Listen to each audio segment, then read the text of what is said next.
Graça e paz, meus amados irmãos e irmãs.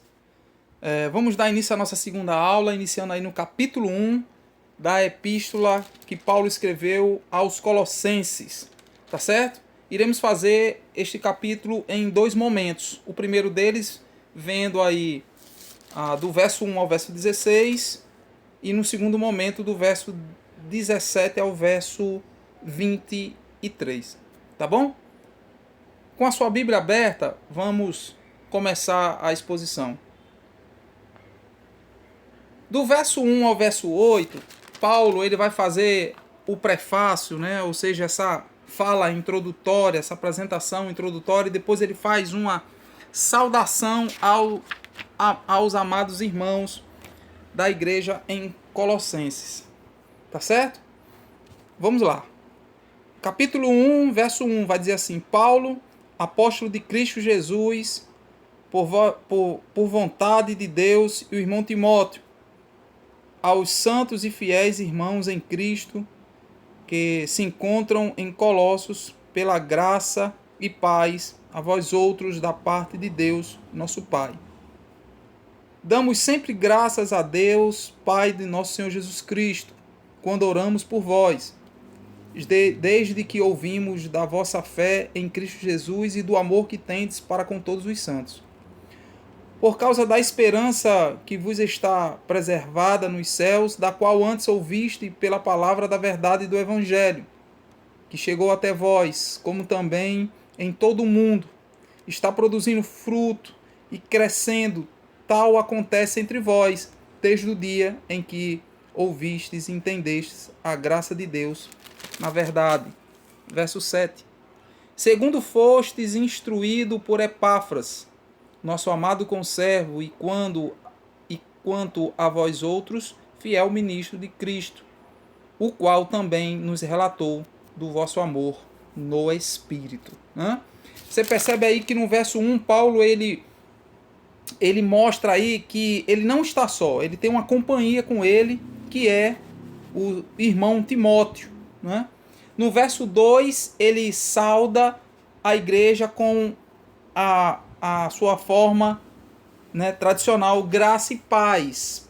Por quê? Há uma informação importante a gente destacar aqui.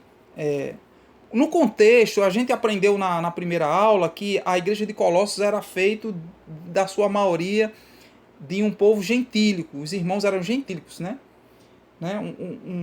não era 100% de judeus, uma igreja incircuncisa. E aí a gente observa que também na fala do povo grego desta época, eles saudavam, as pessoas saudavam, os mais eloquentes quando faziam suas saudações, eles ao final saudavam com a palavra graça.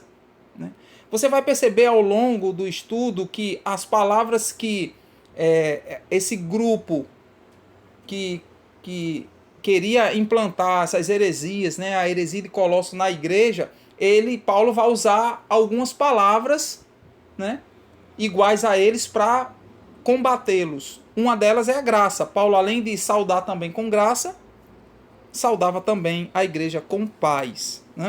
Do verso 3 ao verso 8, Paulo faz uma oração de ação de graças em prol dos irmãos. A forma como ele saúda os irmãos nos mostra aí que dois elementos da verdade da igreja são percebidos, como a fé em Jesus e o amor entre os irmãos. Então, Paulo ele faz essa oração pelos irmãos, pelos amados irmãos ali presentes, reforçando isso e demonstrando isso aos irmãos. Tá? No verso 5, existia uma esperança aguardada. O livro A Supremacia e Suficiência de Cristo, do reverendo Augusto Nicodemos, no capítulo 22, ele vai falar que essa afirmativa do verso 5, que diz assim: por causa da esperança que vos está preservada nos céus, da qual antes ouvistes pela palavra da verdade do Evangelho. Isso nos mostra que a fé e esse amor se baseava na esperança daquilo que estava reservado nos céus para eles. O reverendo cita isso em seu livro e continua. É muito importante saber disso. Quando Cristo ressuscitou dos mortos e subiu ao céu, deu à humanidade a certeza e a garantia de que um dia os salvos estarão com ele, né? E caminhando, o verso 6 vai dizer que chegou até vós, como também em todo o mundo, está produzindo fruto e crescendo, tal acontece entre vós, desde o dia que ouvistes e entendestes a graça de Deus em verdade, né? O evangelho ele não é exclusivo a um determinado local, ele não é um anúncio estático, apático, né? Temporal, limitado ao tempo e ao homem, não. Quando você olha para Atos, no relato de Lucas, ele vai falar no capítulo 1, no verso 8, o propósito dele escrever a Atos dos Apóstolos, né? Que é exatamente, o verso 8 vai dizer que recebereis o poder, né? Com a descida do Espírito Santo. E isso vai transformar todos aqueles em testemunhas por todos os lugares. Esse era o propósito de Lucas ao comunicar Atos dos Apóstolos. E você percebe no Atos 2 vai mostrar o cumprimento dessas promessas, né? Ditas aí no capítulo 1, no verso 8, né? O Pentecostes. Você vai mais adiante, Atos capítulo 6, do verso 5 e verso 7, crescia o número dos que ouviam a palavra, né? Atos 9:31 vai falar que o cumprimento produzia paz e eram edificados aqueles que ouviam a mensagem. Então, você percebe que Atos ele vai relatar esse avanço do evangelho através do anúncio da palavra, mostrando que o evangelho não é estático, temporal, é atemporal, né? Não se tem como segurar a mensagem da cruz, né? A mensagem do evangelho. Não há como estatizar ou dizer que é somente num lugar ou somente por algo que nós possamos fazer. Não, isso a palavra nos mostra claro e Paulo ele comunica isso à igreja, né, que o evangelho não é exclusivo a um determinado local, até porque, como o texto mesmo diz, chegou até eles, como também chegou a todo mundo, né, está produzindo frutos e crescendo, né? Paulo diz isso à igreja, né? Do verso 7 e o verso 8 vai dizer, segundo fostes instruído por Epáfras. Subentende-se que Epáfras é a pessoa que está à frente desta igreja, até porque Paulo está preso em Roma, né? Nosso amado conservo, e quanto a vós outros, fiel ministro de Cristo, o qual também nos relatou do vosso amor em Cristo, né? O que ele quer dizer com isso? Ele está dizendo assim, ó, seja um instrumento de Deus ao anunciar a palavra. Quando você anuncia a palavra de Deus, você é um instrumento de Deus, né? Para que o evangelho ele prossiga, né? A gente às vezes se limita ou a gente não se permite falar, né? A gente viu aí no verso 6, Paulo ele vai afirmar que o evangelho ele chegou até a igreja de Colossos, mas também ela estava frutificando e crescendo em todo o mundo, não é? Augusto Nicodemos, na página 23, vai dizer, nessa passagem, ele usa uma hipérbole, um recurso de linguagem, quando se refere a todo mundo. Na verdade, ele está fazendo alusão ao mundo conhecido da sua época. Não é? Então, assim, ele está falando o que é o mundo para Paulo naquela época. Então, ele está dizendo assim, ó, está chegando também a estes, né? O verso 7, Paulo ele diz que foi um instrumento de Deus para levar o evangelho aos seus destinatários. Ele está dizendo assim, olha, eu mesmo fui um instrumento de Deus para encaminhar o evangelho a vocês, né? Então, a gente não pode simplesmente não anunciar, sendo uma nova criatura, sendo uma pessoa alcançada por esse evangelho. Tá certo? Vamos seguir adiante. Do verso 9 ao verso 12, vamos passar a ler agora, Paulo ele vai orar pela igreja de Colossos, né? Ele vai orar pela igreja e diz assim o texto: por essa razão, também nós, desde o dia em que o ouvimos, não cessamos de orar por vós e pedir que transbordeis de pleno conhecimento da vontade, em toda sabedoria e entendimento espiritual, a fim de viverdes de modo digno no Senhor, para que o seu inteiro agrado, frutificando em toda a boa obra e crescendo no pleno conhecimento de Deus, sendo fortalecidos com todo o poder, segundo a força da sua glória, em toda a perseverança e longanimidade, com alegria, dando graça ao Pai, que vos fez idôneos à parte de que vos cabe da herança dos santos na luz. Olha que coisa maravilhosa, né? O verdadeiro conhecimento, ele transborda e alcança, né? Quando nós somos alcançados pelo verdadeiro conhecimento que a mensagem da cruz anuncia, quando nós somos alcançados pelo evangelho que é poder de Deus, nós transbordamos, irmãos. Nós transbordamos. E a oração de Paulo é isso, olha, por essa razão, vocês, desde o dia que vocês ouviram, vocês não cessaram. Nós mesmo, eu mesmo em uma situação presa, eu não vou deixar de orar por vocês e de pedir que transbordem de pleno conhecimento da vontade de Deus. Ele ainda vai mais além, não é só de conhecimento não, é de sabedoria e de entendimento espiritual, porque a situação que a igreja estava, eles precisavam estar transbordando do conhecimento da vontade de Deus, de sabedoria e de entendimento espiritual. Porque somente assim, irmãos, nós conseguimos discernir das coisas, das heresias, desse evangelho fajuto que muitas igrejas e muitas pessoas estão prestando um desserviço em comunicar, né? Somente desta forma.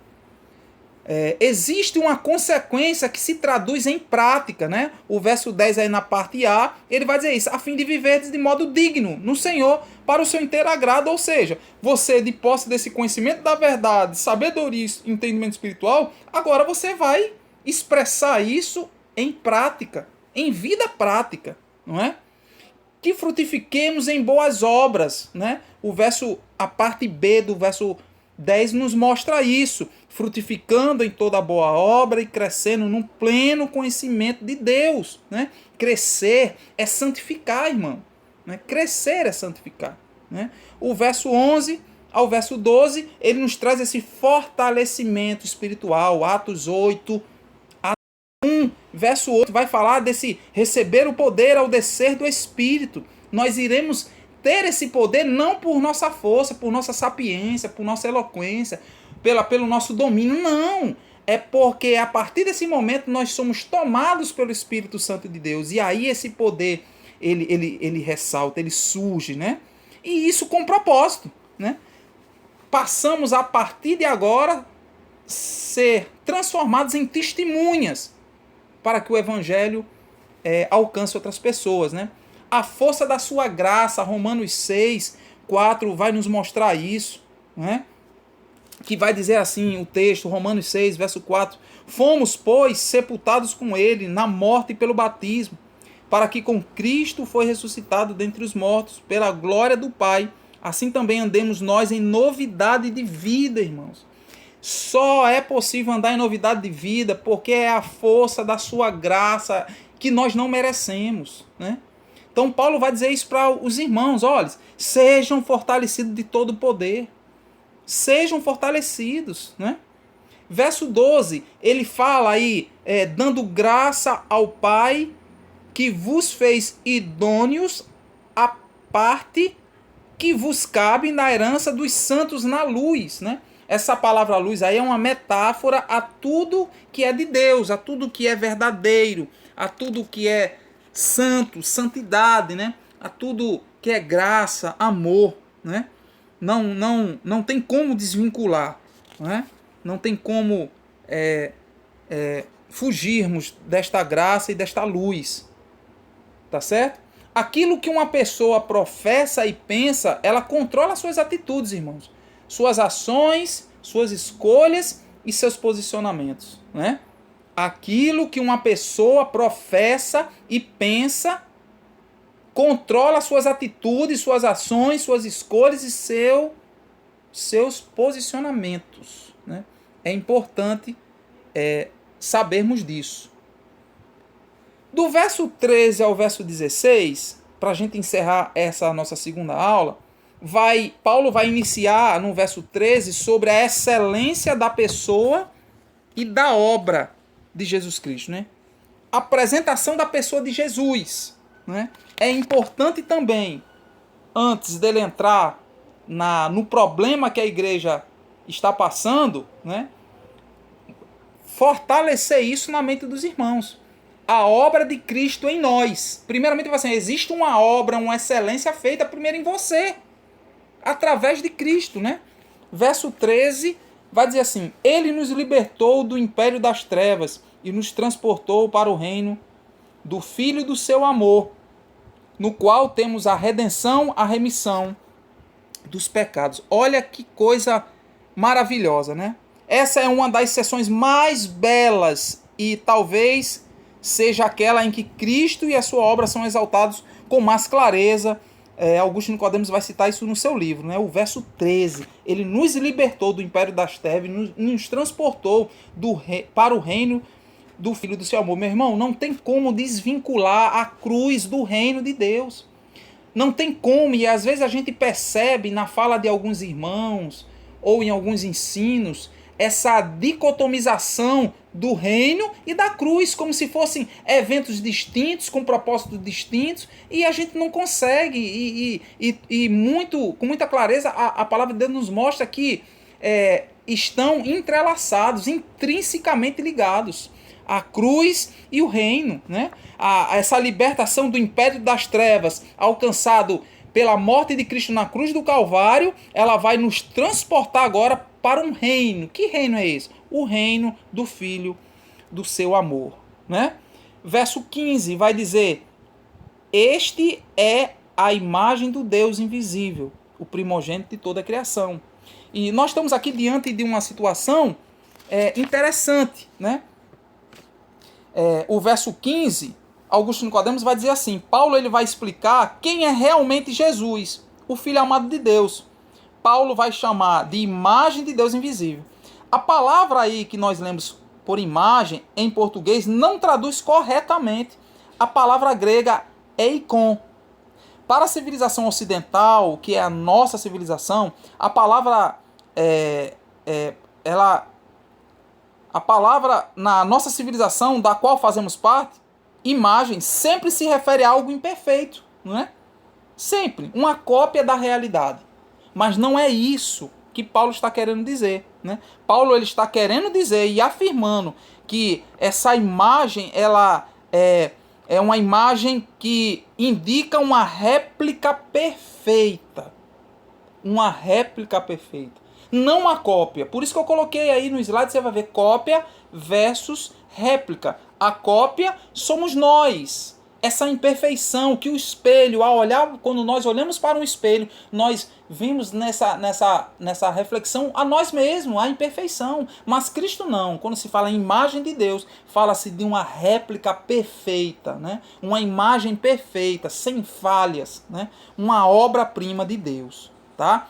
O verso 16. Pois nele foram criadas todas as coisas, no céu e sobre a terra, as visíveis e as invisíveis, sejam tronos, sejam soberanias, sejam quer principados, quer potestades, tudo foi criado por meio dele e para ele. A sua primogenitura tem um propósito. A sua primogenitura tem um propósito. Nós não podemos fugir disso, como Paulo, ensinando a igreja, não fugiu disso. Ele é o primogênito de toda a criação. E todas as coisas foram criadas por meio dele. Tá certo? Que Deus abençoe a sua vida. Que Deus abençoe a todos que nos ouvem. Próxima aula, nós iremos entrar na segunda parte do verso 17 ao verso 23 da primeira epístola de Paulo ao Colossenses. Que Deus abençoe a todos.